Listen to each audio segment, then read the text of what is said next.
And we're live just like that here at the U Sports Mastery. I am excited today. It's kind of funny. It's almost like having family in the house, right, Brad? You know what I mean? Yeah. Very cool. Very cool.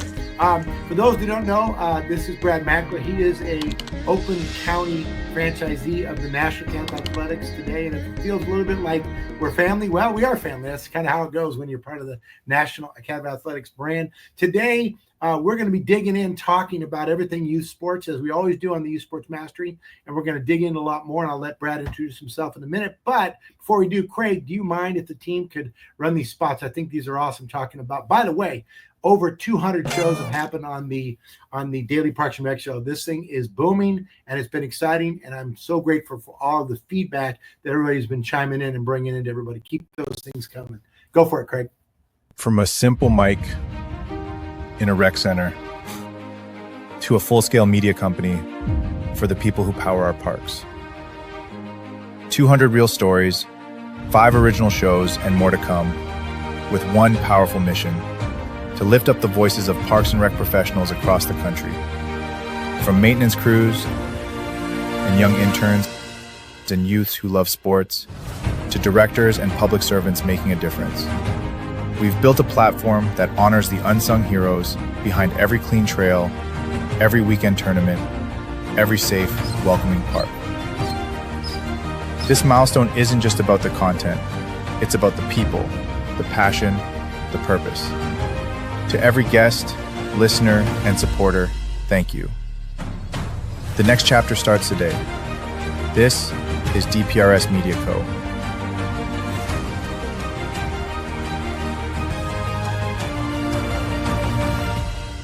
Media for public service. Are you a vendor, brand, or service provider ready to connect with the heartbeat of local communities? At DPRS Media Co., we tell the stories shaping parks and recreation across America. Through podcasts, live streams, videos, and newsletters, we reach frontline leaders, city directors, and decision makers every single week. From youth sports and facilities to programming and policy, our audience is your audience. Sponsoring or partnering with DPRS Media Co. puts your brand in front of the professionals who build, budget, and buy for their communities. Launching a new product? Growing your presence in public spaces? Targeting cities, counties, or departments? DPRS is your trusted media partner. Whether you're in software, turf, aquatics, robotics, smart cities, or special events, partnering with DPRS puts your brand in the story. With commercials, interviews, social campaigns, newsletters, and live shows, we're your media team. Partner with us and grow your impact in the $200 billion parks and rec industry.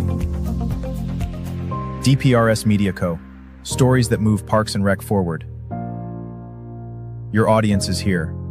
Let's meet them.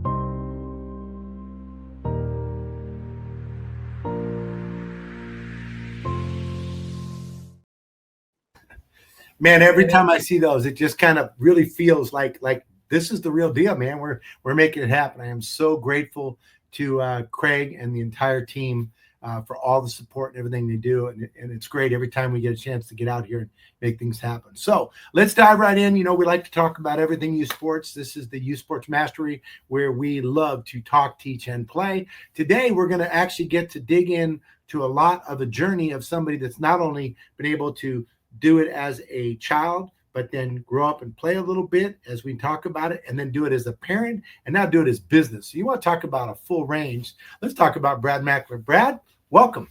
Thank you. Thank you for having me. It's going to be fun.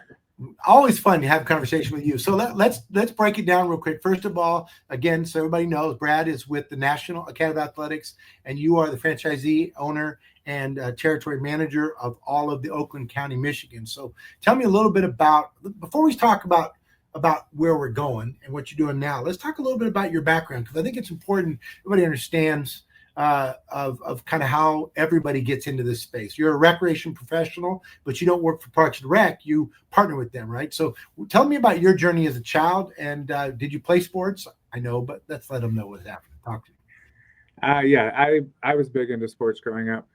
As a young kid, I played soccer and baseball, basketball. When it was time to, and I was ready, I got into playing football. Through high school, I was a basketball and football player. Sports have always been a very important part of my life. Um, Even in high school, I worked summer camps, coaching basketball. When I got out of college and my brother had kids, I helped him coach his kids. And, obviously, as you mentioned, I've worked a lot with my own kids now that I have them. So sports have been huge in my life.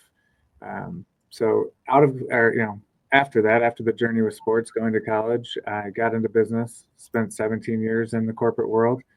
Um, I loved it. I had fun, but there was always something missing.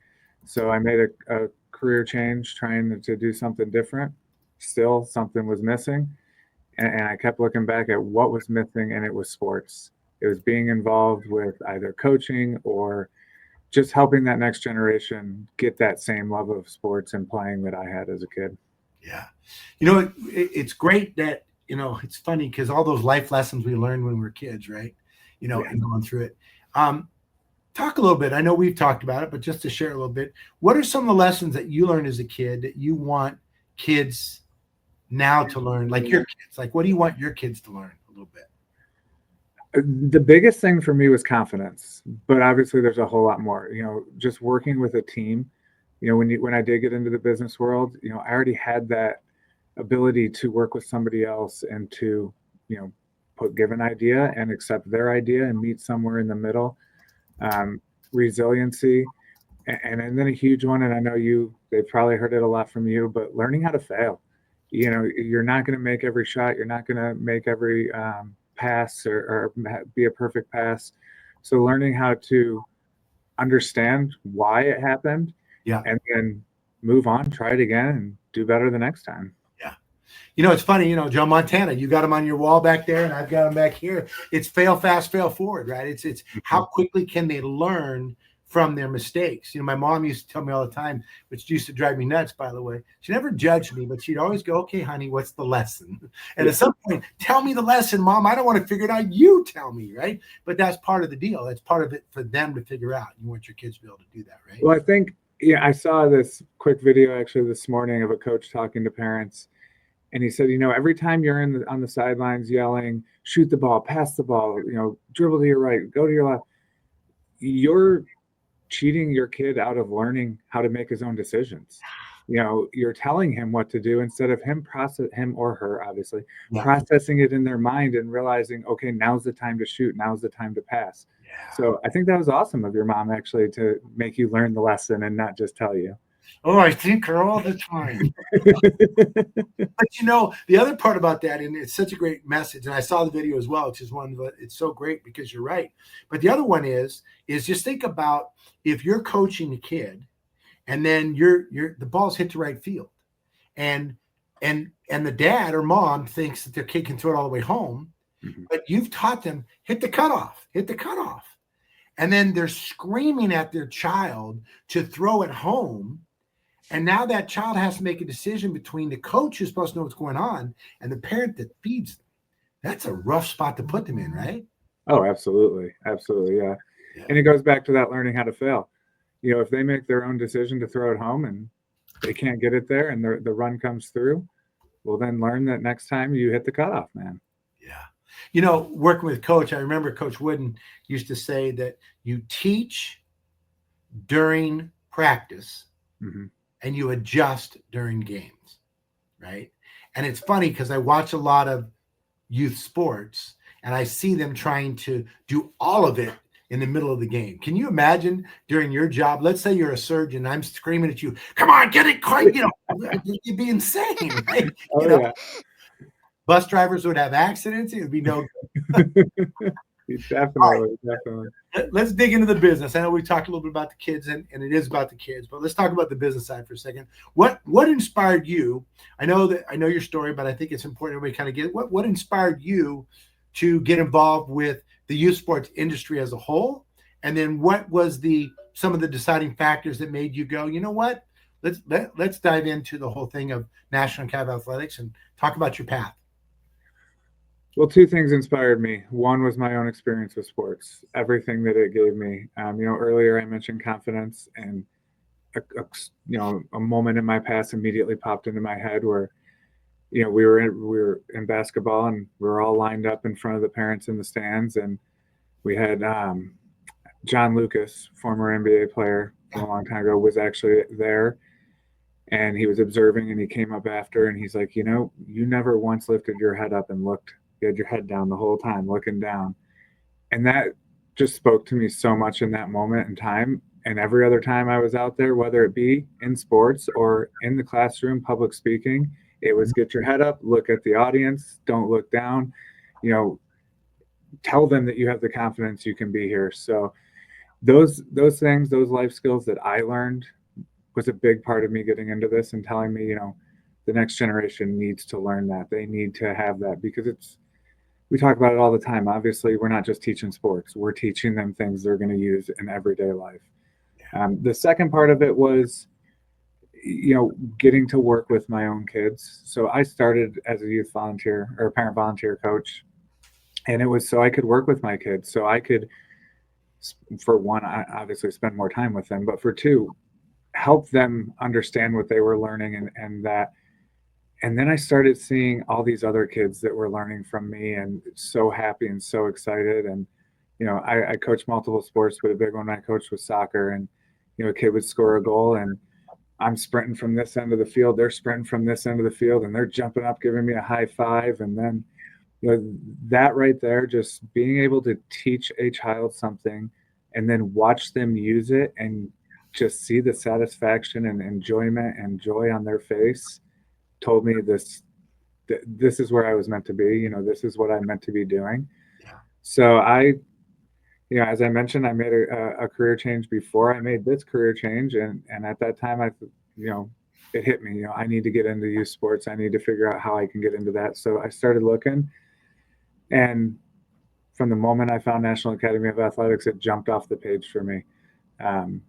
Obviously a big part of it is your story, Aaron, and a lot of people have heard it, and we could probably do a 4-hour podcast with all, your 4 decades in youth sports. About that one. Yeah.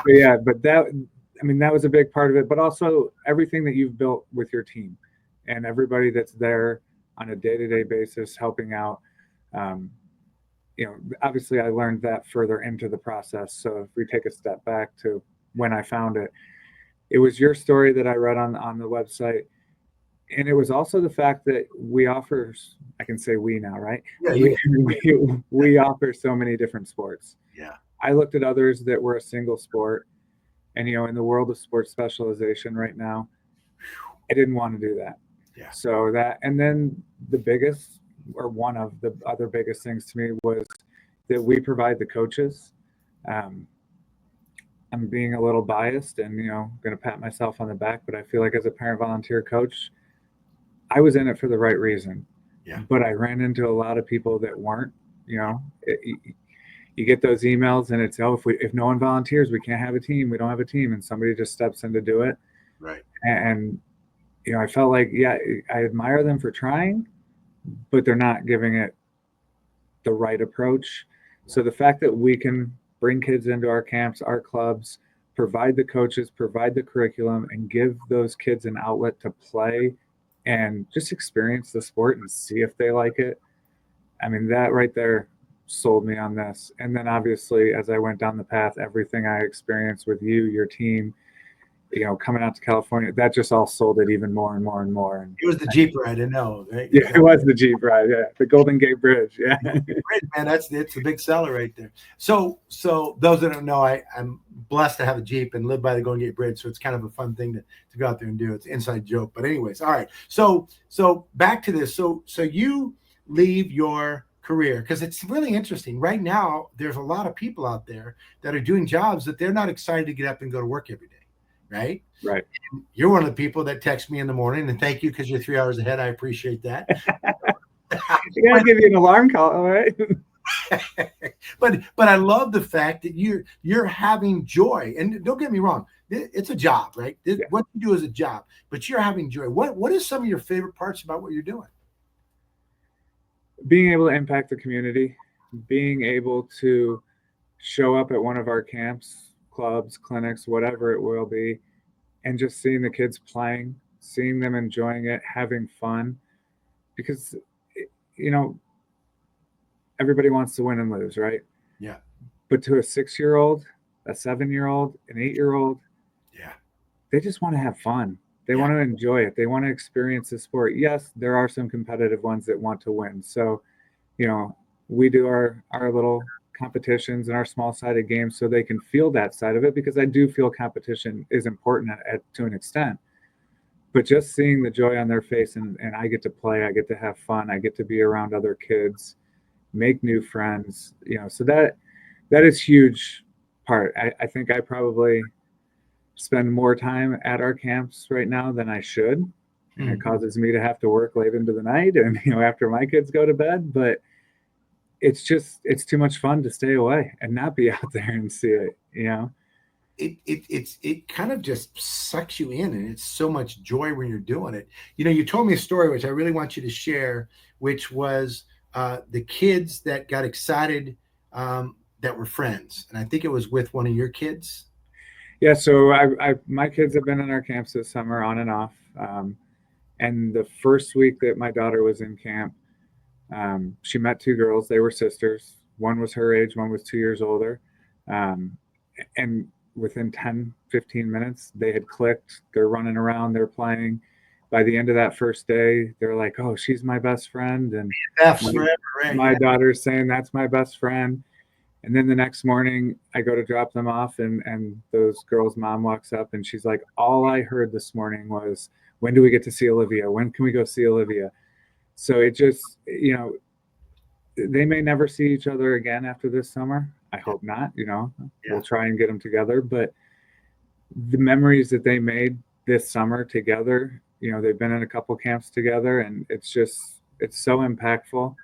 And, my daughter was in daycare. She's starting actual school here in September. And she came up to me and she's like, I love your camp so much. I never want to go back to daycare.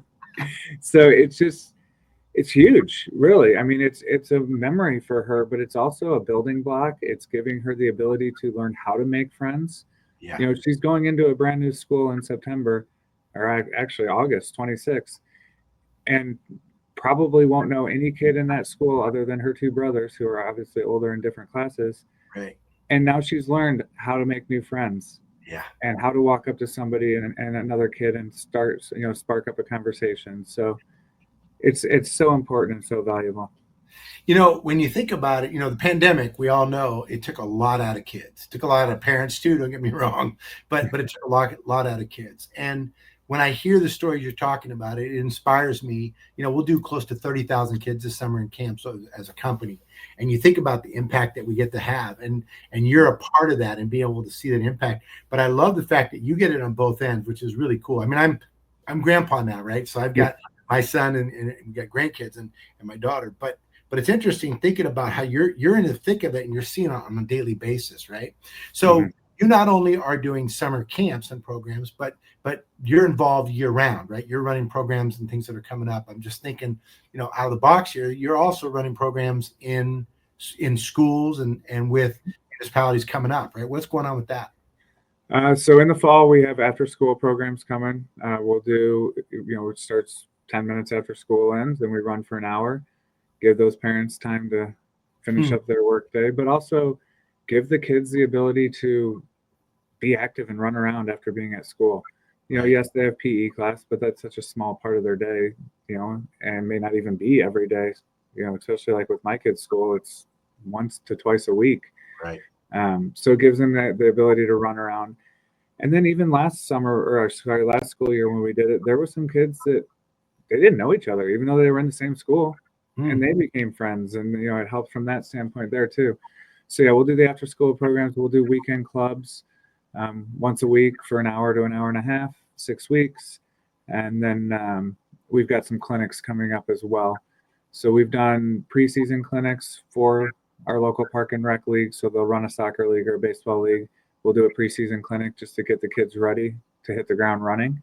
And then we're doing some basketball and volleyball clinics just to kind of spark our clubs that we're running there for basketball and volleyball as well. So just so everybody knows, the Nash Cab Athletics, our belief is that everything should be done in partnership with. right? So we're not a contractor. That's not how we do this. This is partnership, right? And I think that's a big part. I know, Brad, when you came out, you were kind of like, it was eye-opening to think about the difference of how we go about doing that. Would you talk a little bit about because this is we're on the Daily Parks and Rec show, so we should probably talk Parks and Rec, right? Talk about your relationships with the Parks and Recreation people. If you're a Parks and Recreation professional and you're a supervisor or a coordinator and you're looking for to add more youth sports, how does that partnership work, Brad? Well, first I'm going to say I have the best partners out there. So sorry to any of the other area captains, but yeah, good ones. You do. That's right. Yeah, I do. I have some really good ones. So essentially, we'll partner with them as far as we'll bring the program, we'll bring the equipment, we'll bring the coaches, and then they'll provide the facility, whether it be the gym, field, whatever that sport requires. And then we kind of share in the marketing. So we try to do as much of that or the most of that marketing as we can, but they help by putting it on their Facebook and their different social medias, email campaigns. Yeah. And then they have also got their guidebooks and websites, where they'll post them as well. Registration, we can do it either way. Obviously, as you know, we can take registration or they can. For me, all of my community partners are taking the registration, so that'll go through their website. So they're doing that part as well. Okay. But it's just, it really helps us because especially in my area, and I'm sure it's the same with everybody else, they're already running some leagues. They already have their own little camps and art camps and those type of things. So they have access to the kids already. They have a network of families. And now they can go to that network of families and say, we've got a new option for you, somebody that we trust, that we have worked with or are excited to work with. And they can push that, out to them. So, whether it be for me, West Bloomfield or Independence Township or Orion Township, I mean, they're just phenomenal to work with. And it helps, as I mentioned a little bit ago, one of the things that I really like about this is making an impact in the community. Yeah. It helps from that standpoint too, because parents trust the local Parks and Rec, and now they're trusting us, and then it gives us access to different events. And yes, the events are for us to market our programs, but for me, they're just a ton of fun. Building relationships, right? That's what. Yeah, I was at one this past weekend, and we do our speed pitch and speed kick for soccer, and I'm out there, and my wife's sitting there helping me out, and I said, Diane, look, there's somebody wearing our T-shirt, and there was a kid that just finished up flag football camp the day before, and he's walking around in our T-shirt and runs up to me, Coach Brad, and that just puts a smile on my face to walk around and and people recognize me, not because I want to be, I'm Mr. Important and people know me. No, because I made an impact on that child. Absolutely. And that child remembers who I am. Yeah. As you've said multiple times, we can all remember a coach that made an impact on us when we were kids and growing up playing. Yeah. A coach doesn't have to be the coach that coaches you for a full season of basketball or football. Right. It can be your summer camp coach. It can be your 6-week weekend coach. And to be able to make an impact on those kids it warms my heart, to be honest. Yeah, I tell you, I'm doing this for a while now, 40 years. I know all the way through the journey and watching, and it's going to happen to you, that kids that you'll have, and then they'll come back and they'll coach for you. And it's just this full cycle of going forward, which is really a cool way to do it. Thinking about something which is kind of interesting is your relationship. I love the fact that, you went out, those that are involved in, so your Michigan Parks and Recreation Association, right? That's your member. Is that what it is? Yeah. MParks.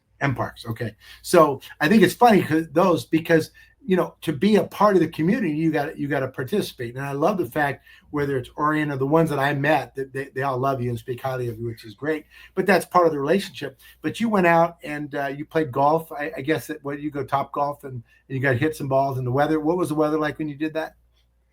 Oh, it was about 10 degrees, closer to 0 with the wind chill. And, Top Golf has those heaters. You couldn't even feel the warmth coming off of them. But, it was a blast. And I got to meet some people that I had never met before. And, from their Parks and Rec that are in my area or in my territory, but I hadn't met them before, and just got to network and, talk to them kind of outside of the whole work thing.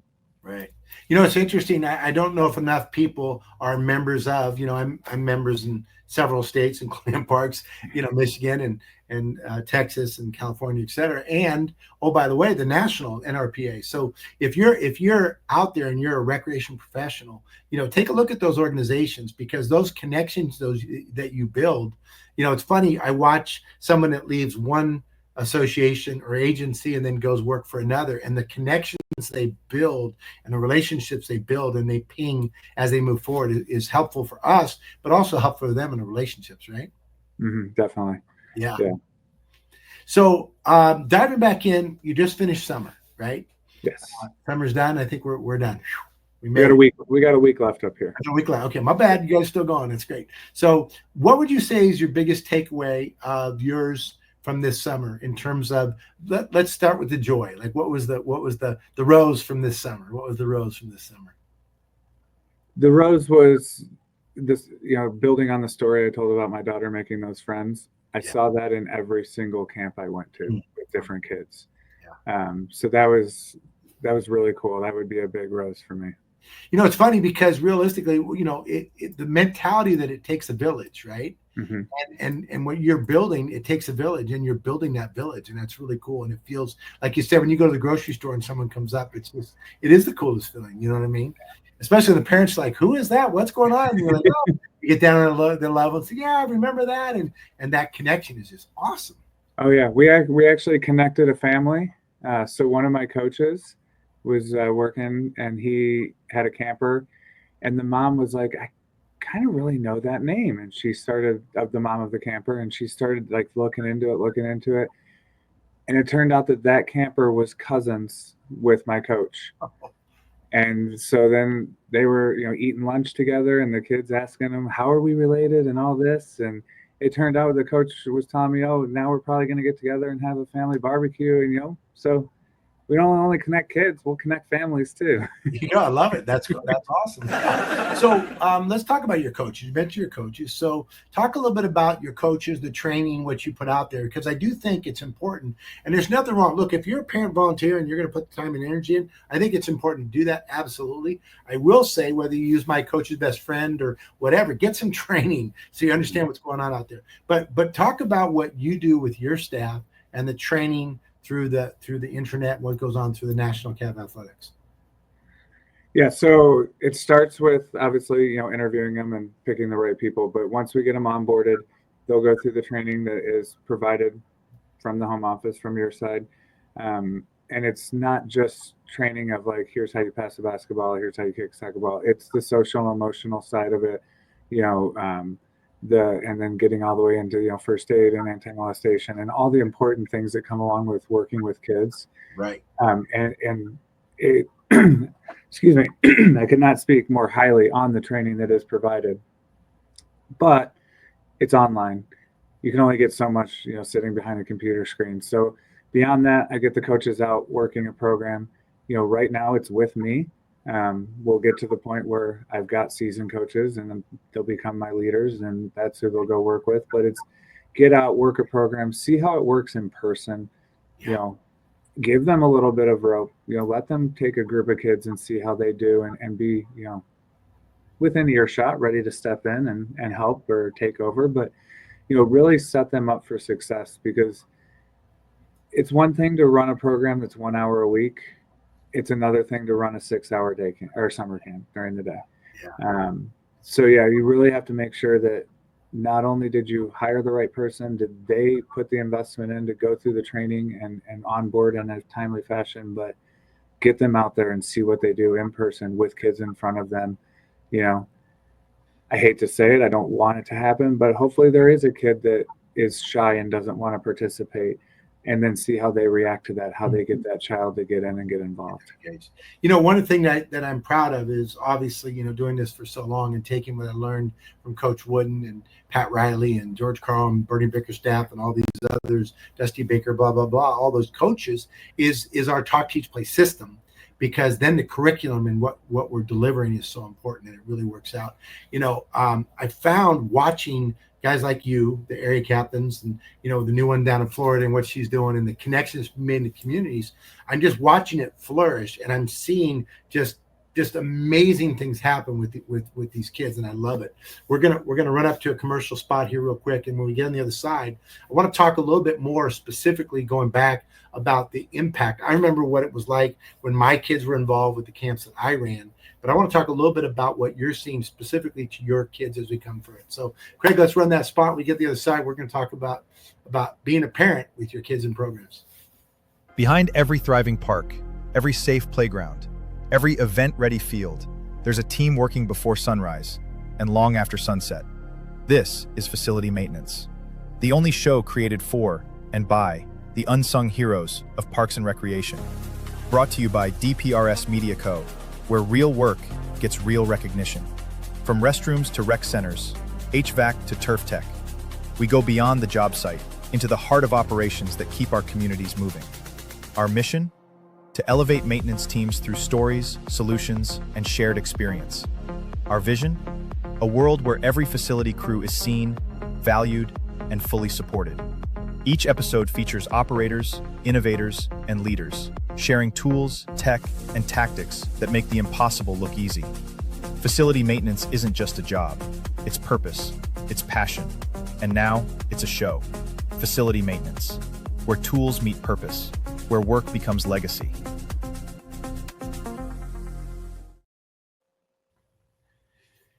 Okay, so as you see these things as we're building, which is kind of interesting to me as we go through the process, and a lot of it we talk about here on the Youth Sports Mastery, on the Daily Parks and Rec Show, is connecting the dots. Part of what I really want to make sure everybody understands is that there is no better life skill teaching tool than youth sports, right? This is somebody that's done it as a kid. My dad left when I was very young, and being able to play sports myself was immense for me, right? I'm still connected with the coaches that I had when kids going forward. And then being able to do it as a profession, then doing it as a dad. And I'm actually looking forward to doing it as a grandpa, right? Doing that. So when we talk a little bit, I know we've mentioned a couple, but Brad, as a father, would you talk a little bit about expectations from a youth sports program, whether it's a camp, a league, a clinic, whatever, for your own child? Because I think you've got a really good perspective now as somebody who was a player, right? You went through the process, you've coached,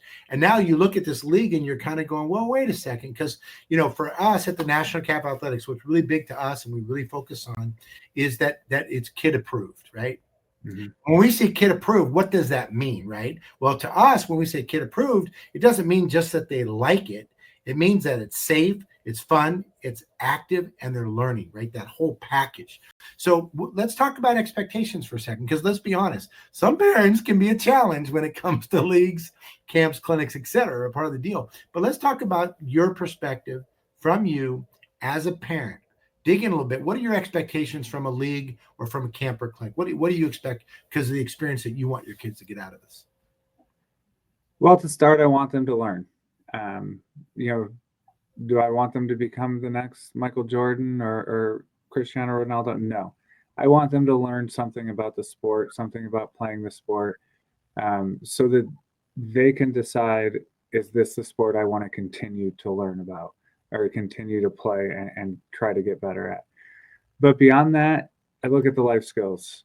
I've got one boy who's the most outgoing. He could probably make friends with anybody he ever meets. And I've got another one who's a little bit shyer than him and takes a little bit longer to warm up to people. So I think through sports, I've already seen my other boy get more confidence, get more ability to make friends. And it's huge as a father watching that happen. So, I want the life skills that come along with it that we've talked about and could continue to fill the entire hour talking about. I want them to be active. When we grew up, we didn't have these things, or the big iPad screens. Yeah, there's a time and place for those, but I want them to get out. I want them to be active. We used to have to go out and use our imagination and figure out what we were going to do and make up a game or walk down the street and knock on doors and get as many kids out as we could to play. Right. So, I want that for them. I think that's very important in life. And we live in a different time now, so it's not as easy to walk up and down the street and knock on doors. But when we can take them to a program like at one of our camps, and they're in a safe environment with coaches who care and want to be there and want to provide a safe environment, then I can trust that that's happening. So those would be the big three, and I don't know that I would definitely put learning about the sport at the top. That's just the one that popped out in my mind first. But those are absolutely the big three. I think the big key is the ability to keep things in perspective, right? Mm-hmm. Now, we can have high expectations from the program. If my daughter was playing in a soccer league, I want to know who's coaching. I want to know their certification, the background, whatever it is, to make sure that they're, good at what they're doing. But the quality of the human being, that's what I love what you've been able to do. And a lot of our area captains throughout the country, the interview process that we go through and making sure that you got good clay to work with, right? It's good, solid human beings first, right? Jim Perry, one of my mentors, came on and he talked about citizenship, and sports does teach citizenship, and how do we package that? And I love how we do that. Our talk, teach, play system, which I'm obviously proud of. I would love to hear your impression of it. I'll just say that when I saw the videos of your camps and I saw the feedback and the ratings that have come through on Yelp 5-star and all these things that have come up, they literally talk about the balance that you put in, and you make sure that, which again makes me proud to use in our system, is that there's a balance between learning to play, being trained to play, and actually playing. Would you talk about talk, teach, play? Yes, and I mean it's not hard, it's not difficult. It's a simple concept, but it's a very, very impactful concept. It starts with talking to the kids like they matter.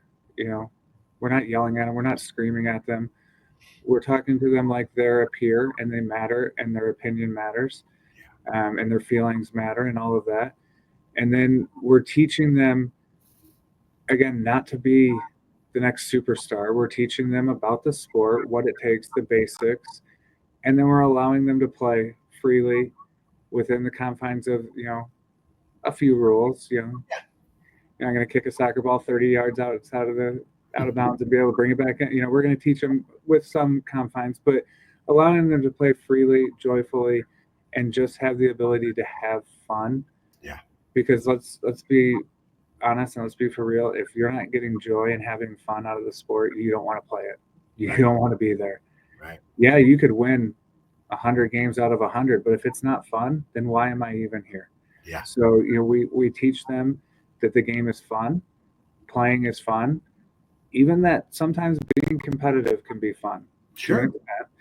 But yeah, so it like I said, it's not hard. It's not a difficult concept, but it's an extremely impactful concept, and it allows the kids to feel comfortable, feel like they matter, feel like they're where they should be, and get them out of their comfort zone to want to go out and play. I think that's extremely important, is to push them out of their comfort zone a little bit, and obviously push them through the talk, teach, play method, not, by yelling and screaming. But we've had a lot of kids who are like, nope, not doing it. Don't want to do it. I want to sit here and play. And it's like, hold on, and talk to them for a little bit. Yeah. Teach them a little bit, get up. Let's try and kick the ball. How far can you kick the ball? Oh, that's great. Can you kick it farther now? And then all of a sudden they're out there wanting to play. So, right. Yeah. I love that. And it's great, when we've got it systemized so that nothing lasts longer than 15 minutes. So it's able to move really quickly with their attention spans, 3 minutes of verbal instruction, 6 minutes of skill development, 6 minutes of play, reset on to the next one. And I love that you can pivot through. And some kids that like to shoot baskets, some kids like to dribble, some like to play defense. Well, if those drills and those skills are being taught and you break those down into small, it's like a 9-course meal. You don't eat it all at once. You're giving a little bit at a time. And I love how, same thing, man, when you see those kids develop that confidence and they can actually do the skill, or they have more success, But I also like mentioning, you talked about, is competition. And I guess we should, it is the pink elephant in the room, right? Some people are more competitive than others. I was a little competitive, I'm not going to lie. So talk about how you handled competition when you're coming up, how you handle with your kids a little bit. I'm interested to get a little bit more take of that, because, I'm big on, club, elite, travel. There's a time and a place for that. I do believe that the majority of kids need to spend a lot more time in recreational play and recreational programs, which obviously that's part of the National Campus Athletics model. But talk a little bit about how you address the competitive. Well, I was extremely competitive growing up, whether it be on the sporting field or in the gym or just playing cards or any board game or anything. I was very, very competitive, and my oldest Mason definitely got that trait from me. So he I see it a lot in him. So it's giving me the ability to try and teach him, this is what I went through being so competitive. Here's the good things that came out of it. Here's the bad. I watch him play soccer. That's his favorite sport, and he'll miss a goal and he throws his head in his hands, and he's all mad and upset with himself.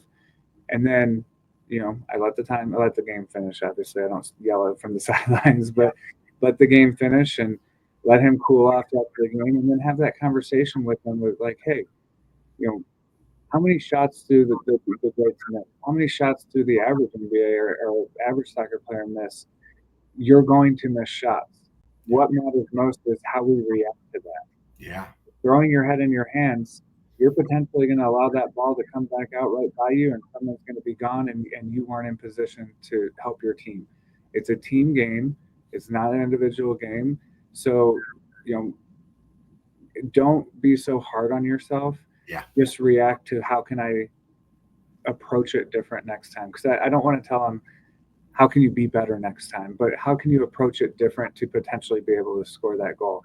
It sounds like my mom. What's the lesson, right? Yeah. And then I build on that too is maybe the shot wasn't what you should have done. Yeah. Was a pass something better? So I'm trying to take that competitive edge that he has and kind of refine it into being a team player. Yeah. Be competitive when you need to be. Right. But also be a team player because it is a team game and we win and lose as a team. Right. And there I go talking about wins and losses, and that's not our big thing. But in his situation, No, it is. Well, and look, kids know, they're not dumb. They measure success. They know if the ball went in or didn't. But it's the emphasis and the focus. We talk a lot about focus on the effort rather than the result. Because if you get the kids to give a good effort all week at camp, they're going to get better. They're right. If they're doing it the right way, they're going to get better. I remember Coach used to run the drills, and we would dribble down and dribble back and dribble down and dribble back, and they'd practice and practice. And then you get good at it, whether you realize it or not. And next thing you know, in the game, you're just making the move. You're making things happen. Mm-hmm. And that's really what we want them to be able to do. So with your kids, obviously they got their mom's athleticism, right? So they're ready to go. They're going to be amazing athletes, right? But as you watch this journey, and would you talk just a little bit, I don't want to go too deep into it, but in your mind about the importance of a camp or clinic prior to the start of any league, right? A little bit about getting them some training, and especially if they're newer to it. Would you talk about that? It's very important. And I'm going to say that whether it would be a league we're running where we're providing the coaches, or it's a park and rec league that has parent volunteer coaches, there's another step of importance when you have your parent volunteer coaches. But these leagues are, especially in my area, are 6 to 8 weeks long. So you've got 6 to 8 games. We can prepare them through a preseason clinic to know some knowledge about the terminology of the game, the rules of the game, where they're supposed to be lined up, what the positions are, so that first week they can hit the ground running, and it doesn't take 2 or 3 games to get there. Practice, in my mind, practice is the most important part of sports, but the games are the most fun. Yeah. So that's what the kids want to do. So in these parks and rec leagues where there are limited practices before they play a game, let's give them a good 2.5 hour, even if it's an hour and a half clinic, big preseason clinic, to be able to give them that practice they need to lead up to it. And do you partner with the cities or the leagues to do those, right? Yes. Yeah. So 2 in particular, we've done baseball, softball, and soccer preseason clinics. So the week before you guys have a clinic and they come in? Yes. Walk me through that. So one of them, we did one preseason clinic and we did one mid-season clinic. Okay. And then in the other one, it was all preseason. So like you said, a week before, we just put the registration out there and allow the parents to sign up for it. It's either extremely inexpensive if parents are paying for it, or in one community it was free. And I partnered with the Park and Rec to be able to cover our costs for it. And then that one we had, oh my gosh, almost 70 kids go through our softball and baseball clinics. Or I should say just the preseason clinic, and then Great. that same amount again for the mid-season clinic. Yeah. And it gives the Park and Rec the ability or the comfort of knowing that the kids are getting more out of their program. Right. And it gives the kids the ability to be set up for success. We have a league that we work with down in San Jose, California, and they have 1,200 kids in their league. Wow. And so they as part of their league registration, we do a preseason clinic for them. And the kids get to come through with their coaches and are involved in it. And it's so great because it's 2 hours per clinic. And what the coaches said, it's the equivalent of not just 2 practices that they generally have with the kids, an hour of practice, but actually 4, because it's so much more information we can give them using our talk, teach, play system. So literally, like one of the guys was saying with the littles, he's like, my kids knew where right field was, right? Yeah. They knew when you said run to first base, they knew where first base was. That's important, right? Yeah, we did a pitching clinic for softball, and they're a fast pitch league. And every girl that came through that league was throwing overhanded. And we're like, wait, this is a fast pitch league. And they didn't know what underhand fast pitch was. How to do because it. The parents, I don't mean to ever talk bad about a parent volunteer. If you're giving your time in, I admire you, but they didn't know how to teach fast pitch, Yeah. So it was impactful. And another quick story I'll tell about that is we had the son of a former MLB player come through our clinic. I won't name drop, but you've got a former Major League Baseball player who can be in the backyard teaching, and probably is. I don't know. I'm not going to say he isn't, but could teach their son.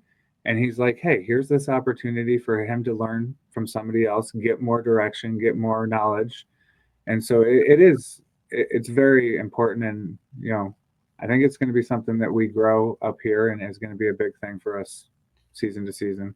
Yeah, I'm seeing it. The coaches training is a big part of stuff that's needed, and obviously more and more of that helping those parents, because boy, when you're a parent out there and you're going to coach this team, I'll tell you, man, get as much information. And YouTube helps, but the reality is hands-on with one of your staff out there, and they get to see how it works and experience that whole thing. It's a game changer, right? Oh yeah. Oh, absolutely. Yes. I mean, because we can teach them, here's what the drill is, here's how you run the drill, and here's what the impact of that drill should be.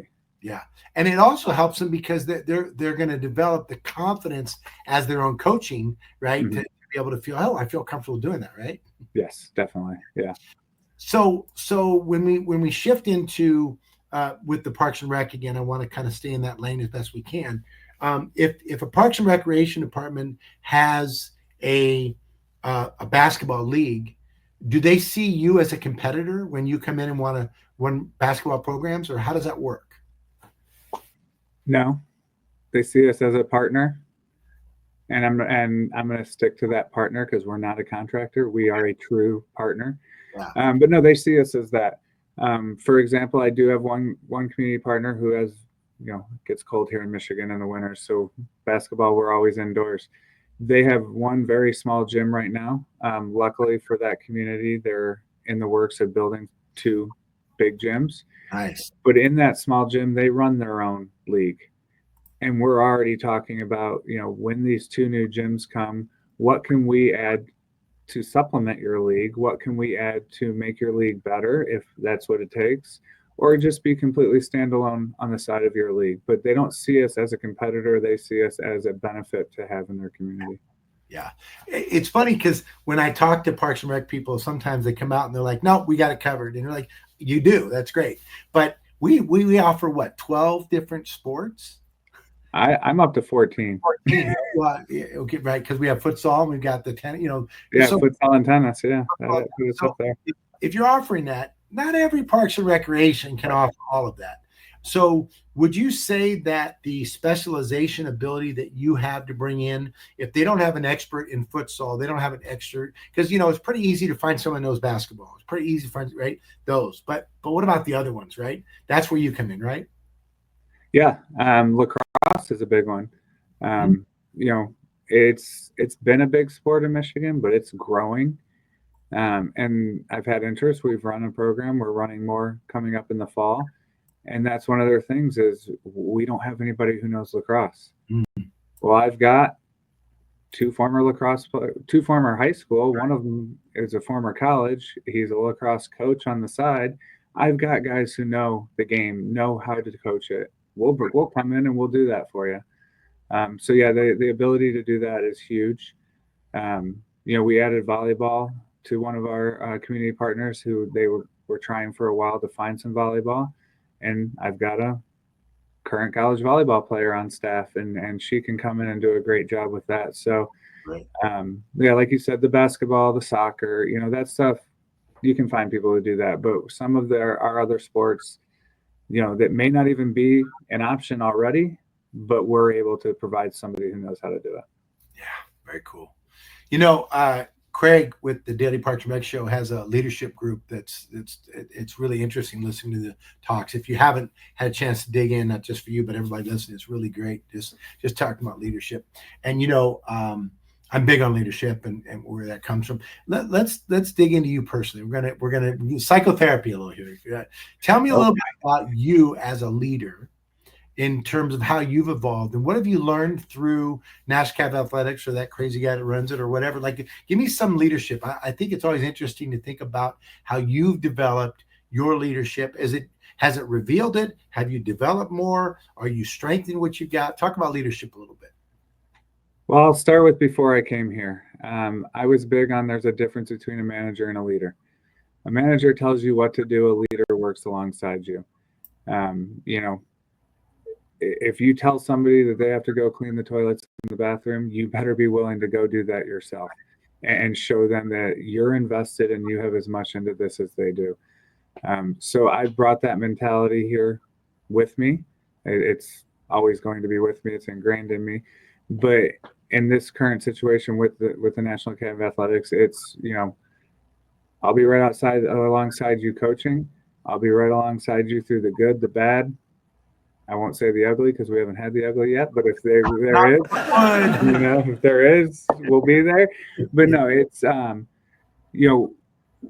making them feel valued as a team member, making their opinions feel valued as a team member. I had a coach come up to me during one of our camps and say, would you mind if I tried to, instead of running this drill that we've already done, if I tried to do this? And I said, try it. And it was a hit. The kids loved it, and obviously if it was a far-fetched crazy idea, I would have reined him back in, but he had a great idea. So it's like, yeah, let's try it. And, it just gives them the ability to buy in that they're not just an employee, they're a part of the team. Right. And that's something that I feel like I already knew, but you've strengthened that in me. Because as a franchisee, I don't feel like I'm just a franchisee of National Academy of Athletics. As you said at the beginning of this, we're family now, Yeah. So I feel like a part of the family. I feel like, you're that family member out in California that I can wake up early mornings. But no, I mean, it's you have to give that same mentality that I get from you to the coaching staff, and show them, again, that you're not a manager, you're a leader, and you're going to work alongside them, and you're going to, be willing to do what you're asking them to do. I love the concept. We talk a lot about transactional versus transformational leadership, and what you just explained is exactly, and it warms my heart to think, after doing this so long, that you're doing this and you're seeing it, across the board. And I love the fact that it's not just tell, it's show, it's do together. It's all of that really elevates as they go forward. So, first of all, congratulations on the success that you've had. I'm loving seeing again, if you get a chance, if you're anywhere near Oakland County, Michigan, you got to check this out. Let me ask you, if I'm in Oakland County, Michigan, and I want to either coach for you or I want my child to get involved with your programs, how do I do that? The best place to start is our website, oaklandcountyyouthsports.com. That'll give you, my contact information. It'll give you a link to apply if you want to coach for us. But beyond that, just reach out anyway. Our email's on there, my phone number's on there, and we'll have a conversation and we'll figure out how we can align to bring our programs in. Or if it's not bring our programs in and you just want clinics, or I guess that's technically bringing programs in, but I was going to say, if you want support, we'll come in and support through clinics and things like that. Because it's, for me, doing this, it's how many kids can I have go through our programs to impact them through the power of sports, to give them the ability to boost their confidence, to boost their resiliency, and go down that whole list of life skills that we've already talked about. So we're going to make it work. If you reach out to me and you've got an opportunity, maybe you already have basketball, football, soccer, but you don't have lacrosse or pickleball. Pickleball's gone really, really well for us. Kids, right? Littles. Yeah, they love it. So, we'll come in and we'll find a way to do it. And so if you're a city manager or Parks and Rec professional, somebody who has, maybe you have an idea what you want to do, you're not sure what you want to do, reach out to you, Brad. Schools as well, right? I mean, yes. So if let's say I'm on a PTA at a school in Bloomfield Hills, what do I do? Same thing? Yeah, same thing. Or can I change I think Craig did it for me last time. Can I change and put my phone number up here? You could if you like. Yeah, go for it. Yeah. I don't know how to do that. Okay. That's right. I'll just say it. How about I just say it real quick? They're going to get a lot of calls. Here we go. 947-276-2183. So, call me. So if you're a school, if you're a principal, if you're a superintendent, people don't even know that we do physical education in schools, which is a whole other piece. There's your number. That's awesome. Yeah. That's another component, right? That if people are actually interested and you don't have PE teachers for your elementary school, we can step in and help to do that. So across the board, what you've done at National Capital Athletics and the staff you've built and the relationship building in the community is phenomenal. So they can find you on LinkedIn. They can find you on social media as well, correct? Yes. Okay. LinkedIn under my name. So just search that. Same with Facebook, or you can go to National Academy of Athletics, Oakland County. Okay. Right. There's a lot of opportunity to connect with Brad. If you're anywhere outside of Detroit, or you're out there in the Oakland County area, definitely. If you're a coach, they can just apply on your website, correct? Yes. And then I did just change my name. Underneath my name, I got my phone number and our email address. So reach out through there. There you go. Let me ask you a question. So what if I've never coached before? I'm a college student and I want to do this. Would you still take me?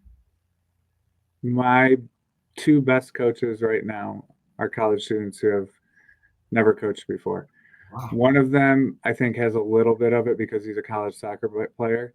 I had to throw him in there, though, because he's been so phenomenal. So I didn't want to just say my best coach because I can't forget about Cole. Cole's amazing. But Josh played sports through high school, still loves to play, when he gets time around school.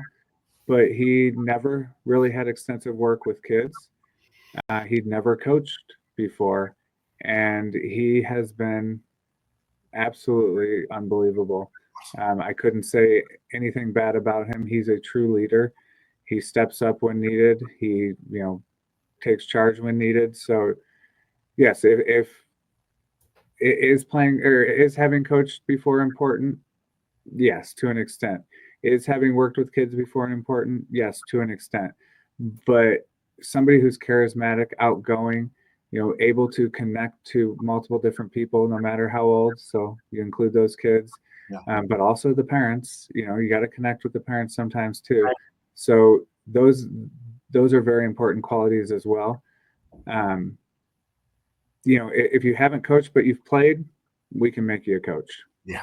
Right. Absolutely. No, I think it's good. And the reason I ask that is because, some are nervous about how you transition, but I'll tell you, if you want to stay involved with the game, we'll train you from soup to nuts. We give the equipment, the uniform, we take care of you across the board. You have to have a passion for helping kids learn the life skills and to fall in love with the game like you did is a big part of it. So, well, Brad, I want to thank you for stepping in and doing such a great job of sharing. I love what you're doing here. Keep it up.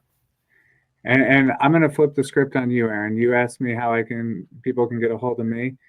I'm going to flip the script and say, if you're out there and you're looking for a change in your career, you're looking for something to make a true impact in your community, reach out to Aaron. Go through nationalacademyofathletics.com because there's franchise opportunities available all over. You're not coming to Oakland County, obviously, but they're available all over. But yeah. I've loved every second of this, a little over a year into it. And I'm excited to wake up every day. I'm excited to go to work every day and make an impact in the community on kids, helping that next generation fall in love with sports. So, if you're out there looking for something different, look into this. Appreciate it. Yeah, if you're interested in that, definitely contact us, nationalacademyathletics.com. We will see you next week on the Youth Sports Mastery as part of the Daily Parks and Rec Show. Thanks, everybody, for your participation, for sharing, for commenting, for continuing to support. We're so grateful. We had such a wonderful summer, and we're ready to dive into fall. So thanks, everybody. Have a great one. Roll it, Craig. Thanks. Thank you. See you guys. At DPRS Media Co., we don't just create content, we elevate community through storytelling. Now, we're proud to introduce the newest addition to the family. Welcome to Youth Sports Mastery, the podcast where champions are shaped, not just on the field, but in life. Hosted by National Academy of Athletics founder Aaron Locks. Youth Sports Mastery dives deep into how youth sports can empower kids, strengthen communities, and build leaders. From coaching culture to recreation strategy, and from player development to parent impact, every episode brings game-ready insight from the people making it happen. Youth Sports Mastery goes live every Thursday at 1:30 p.m. Eastern Standard Time. Only on the Daily Parks and Rec Show, sponsored by National Academy of Athletics and powered by DPRS Media Co. This is where purpose meets play.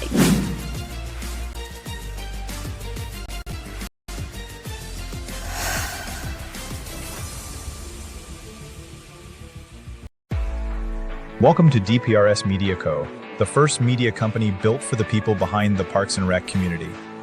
We don't just cover on Parks and Rec, we elevate it, we amplify it, we honor it.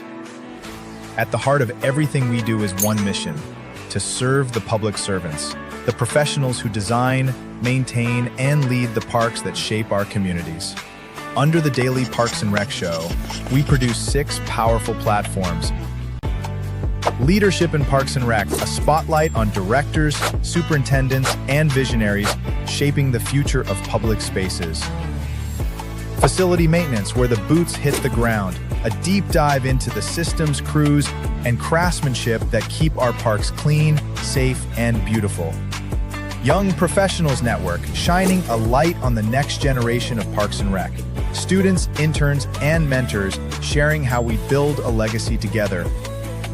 Youth Sports Mastery, sponsored by National Academy of Athletics. This series is for coaches, parents, and rec leaders working to make youth sports fun, fair, and meaningful again. The Rec Room, hosted by the passionate leaders of Henry County Parks and Rec. This show brings frontline energy and real-life stories from the field. And the weekly Parks and Rec Post, our official newsletter delivering stories, insights, and community wins every week. We are DPRS Media Co., LLC, a media company with a mission to uplift the professionals who serve every community, every park, every day.